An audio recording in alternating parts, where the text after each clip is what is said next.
Subscribe to our channel and press the bell icon for the latest updates. టీంలో జాదవ్ 16 వన్డేలోనూ భారత్ గెలుపు. Allrounder Kedar Jadhav one day టీంలో ఉంటే భారత్ గెలుపు తథ్యం.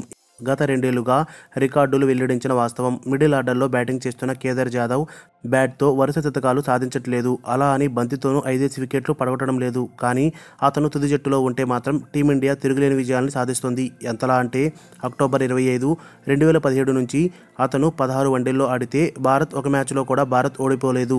గత ఏడాది ఆసియా కప్లో ఆఫ్ఘనిస్తాన్తో జరిగిన ఒక మ్యాచ్ని మాత్రం డ్రాగా ముగించింది.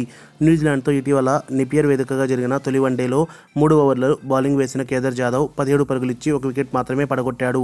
ఆ మ్యాచ్లో opener Shikhar Dhawan 75 not out, captain Virat Kohli 45 నిలకడగా ఆడడంతో 156 పరుగుల లక్ష్యాన్ని భారత్ 34.5 ఓవర్లోనే ఛేదించేసింది. దీంతో కేదార్ జాదవ్కి బ్యాటింగ్ అవకాశం దక్కలేదు. ఆ తర్వాత రెండో వన్డేలో ఆఖర్లో బ్యాటింగ్కి వచ్చిన జాదవ్ 10 బంతిల్లో 22 పరుగులతో అజేయంగా నిలిచాడు. బంతితోనూ 6 ఓవర్ల బౌలింగ్ చేసి 1 వికెట్ పడగొట్టాడు. ఇలా ఈ 2 వన్డేల్లోనూ అతను చేసిన ప్రదర్శన నామమాత్రమే. కానీ భారత జట్టు మాత్రం ఘన విజయాల్ని అందుకుంది. దీంతో కేదార్ జాదవ్ టీంలో ఉంటే భారత్ గెలుపు ఖాయమనే మాట బలంగా వినిపిస్తోంది. మరిన్ని అప్డేట్స్ కోసం మన ఛానల్ని సబ్స్క్రైబ్ చేయండి. మీ కామెంట్స్ కింది సెక్షన్లో ఇవ్వండి.